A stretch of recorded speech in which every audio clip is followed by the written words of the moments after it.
తిరుమల తిరుపతి దేవస్థానం అనగానే శ్రీవారితో పాటు శ్రీవారి లడ్డు కూడా అంతే ప్రాముఖ్యత ఉంటుంది. దానికి ఆ లడ్డుకి కూడా అంతే విశిష్టత ఉంటుంది, అంతే ప్రత్యేకత కూడా ఉంటుంది. ఎందుకంటే తిరుమలలో దొరికే లడ్డు ఇంకా ఎక్కడ మీరు ఏ దేవస్థానంలో కూడా దొరికే ఆనవాళ్ళు ఉండవు, ఎక్కడ కూడా అలాంటి రుచి కలిగి ఉండదు.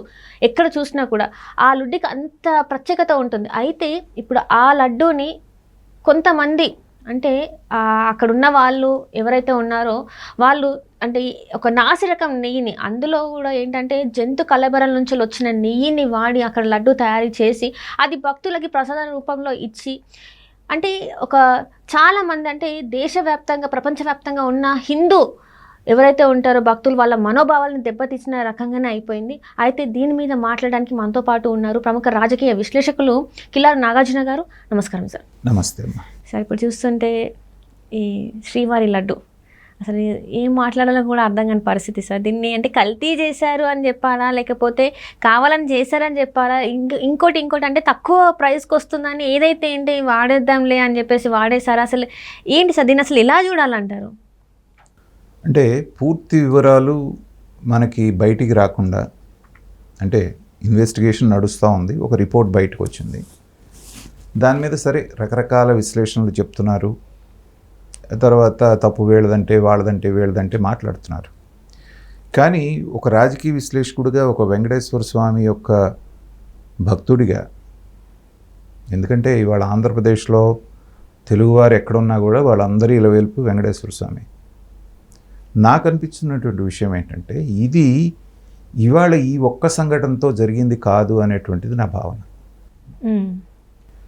తిరుమల తిరుపతి దేవస్థానం అనేటువంటిది అంటే మతాల గురించి మనం ఎత్తకూడదని ఎంత అనుకున్నా కూడా వీళ్ళు మతాల్ని ఎత్తేటట్టుగా చేస్తున్నారు ఈ ప్రభుత్వం, గత ప్రభుత్వం. ఈ కుట్ర అనేటువంటిది జగన్మోహన్ రెడ్డి గారు ముఖ్యమంత్రిగా ప్రమాణ స్వీకారం చేసినప్పటి నుంచి మొదలైంది. ఒక్కొక్క సంఘటన బయటికి రావటం, దాని మీద అల్లరి జరగటం, 2 రోజుల్లో అది సద్దుమణగటం. గతంలో వాళ్ళు ఏర్పాటు చేసినటువంటి స్తంభాల మీద శిలువ ఆకారంలో స్తంభాలు తయారు చేశారని పెద్ద ఎత్తున గొడవైంది. ఇప్పుడు జగన్మోహన్ రెడ్డి గారు వచ్చిన 6 నెలల సంవత్సరం లోపులే దాన్ని పక్కన పెట్టారు. తర్వాత బస్సు టికెట్ల వెనకాల క్రిస్టియానిటీకి సంబంధించింది ముద్రించారు అనేటువంటిది అదొక పెద్ద గొడవైంది.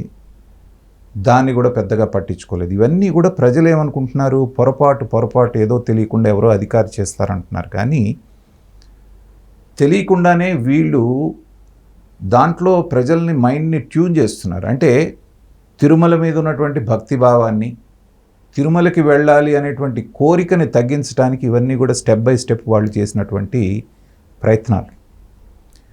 దీనికి మొట్టమొదట మనం చెప్పాలి అంటే నాంది రాజశేఖర రెడ్డి గారు ముఖ్యమంత్రిగా ఉన్నప్పుడే దళిత గోవిందం అనే ఒక కార్యక్రమాన్ని పెట్టారు. చాలామందికి ఇది గుర్తుందో లేదో తెలియదు నాకు.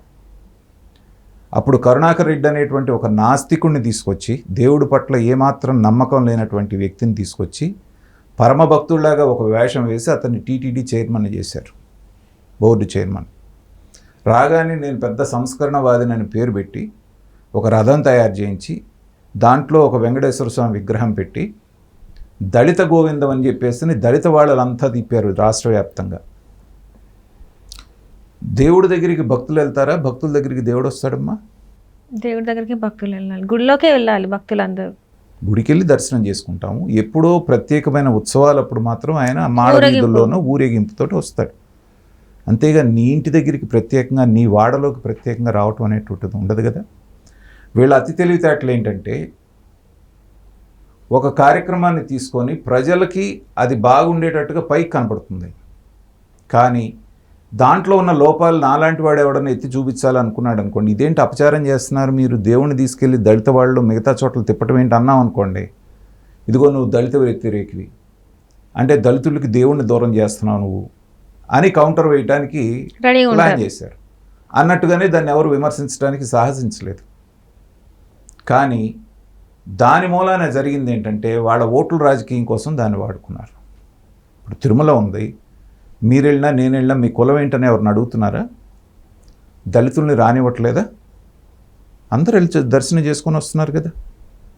ప్రత్యేకంగా దళిత గోవిందం అని పెట్టడం వెనకాలే ఆ రోజున ఒక కుట్ర జరిగింది. సిమిలర్గా వాళ్ళ తండ్రి గారి జమానా అయిపోయిన తర్వాత మనవాడు వచ్చిన తర్వాత జగన్మోహన్ రెడ్డి గారు మొన్న ఏం చేశాడో చూసాం. ప్రపంచంలోనే ఎవడూ చేయనటువంటి పని, నేను గతంలో చాలాసార్లు చెప్పాను, జగన్మోహన్ రెడ్డి చేసిన పనులు ఎవరు చేయలేదు. కొన్ని వందల గిన్నీస్ బుక్ రికార్డ్స్ క్రియేట్ చేశాడు. తన భార్య ఎటు తిరిగి తిరుమలకి రాదు రైట్. ఏ సందర్భంలోనూ. మామూలుగా స్వామివారికి బ్రహ్మోత్సవాలప్పుడు వస్త్రాలు సమర్పించడానికి భార్యాభర్త వెళ్ళాలి. ఆయన డిక్లరేషనే సంతకం చేయలేదు క్రిస్టియన్ అయినప్పటికీ. దాని పక్కన పెట్టిన వస్త్రాలు తీసుకెళ్లేటప్పుడు ఆవిడెప్పుడూ రాలేదు. కానీ ఎలక్షన్ దగ్గరికి వస్తుంది కాబట్టి హిందువులు ఎక్కడన్నా ఏమన్నా అనుకుంటారేమోనని ఈవిడికి అక్కడికి వెళ్ళటం ఇష్టం లేకపోతే ఇంట్లోనే 3 కోట్ల రూపాయలు పెట్టి సెట్ వేయించుకున్నారు. ఇందా నేను చెప్పిన దానికి దీనికి పోలిక కనపడుతుందా? దేవుడి దగ్గరికి భక్తుడు వెళ్ళాలి, కానీ భక్తుడిని దగ్గరికి దేవుడిని తీసుకెళ్లారు.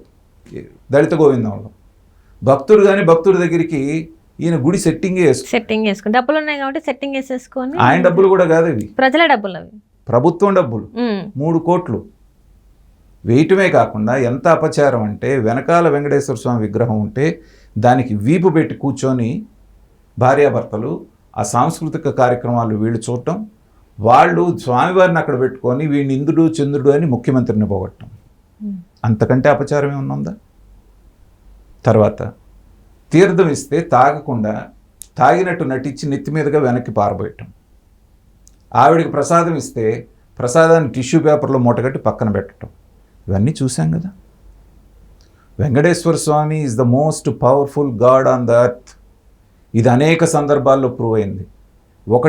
ఒకటిగా ఇవన్నీ చూడరా. తర్వాత లడ్డు నాణ్యత తగ్గించేశారు, అన్నప్రసాదాల నాణ్యత తగ్గించారు, లైన్లో నుంచున్నటువంటి పసిపిల్లలకి పాలు ఇచ్చేటువంటి స్కీమ్ ఎత్తేసారు. అక్కడ ఎవరైనా ఆకలి ఉంటే వాళ్ళకి సాంబార్ రైసో కర్డ్ రైసో పెట్టేటువంటి ఆ స్కీమ్ని తీసేశారు. ఆదాయం మాత్రం ఇబ్బడిగా శ్రీవాణి ట్రస్ట్ అని పేరు పెట్టేసి దర్శనం టికెట్ 10,000 చేసి కోట్ల రూపాయలు దోచేశారు.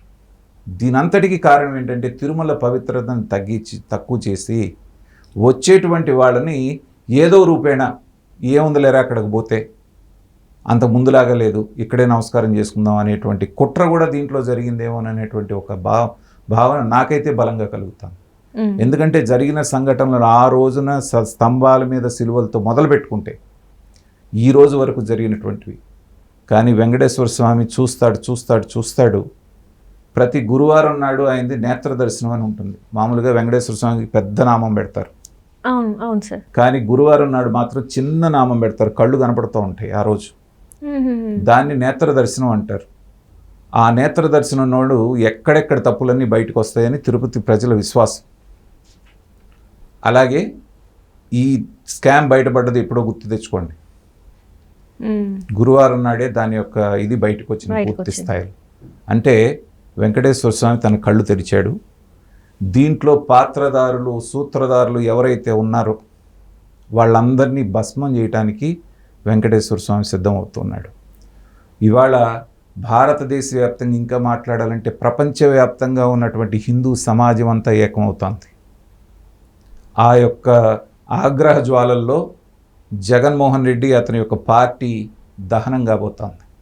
ఇప్పటికైనా చేసిన తప్పుకి బహిరంగ క్షమాపణ చెప్తే జగన్మోహన్ రెడ్డి గారు వెంకటేశ్వర స్వామి కాస్తో కూస్తో కరుణిస్తాడు. లేదు ఇట్లాగే బుకాయించాలని చూస్తే మాత్రం జరిగినటువంటి సంఘటనలన్నింటినీ వాళ్ళ కుటుంబంలో ధర్మారెడ్డి కుటుంబంలో జరిగిన ఒక్కసారి గుర్తు తెచ్చుకుంటే వెంకటేశ్వర స్వామి మహత్యం, ఆయన యొక్క శక్తి ఏంటనేటువంటిది వాళ్ళకి తెలుస్తుంది. ఇప్పుడు కూడా తెలుసుకోకపోతే ఇది వాళ్ళ కర్మ. Right sir, thank you so much sir.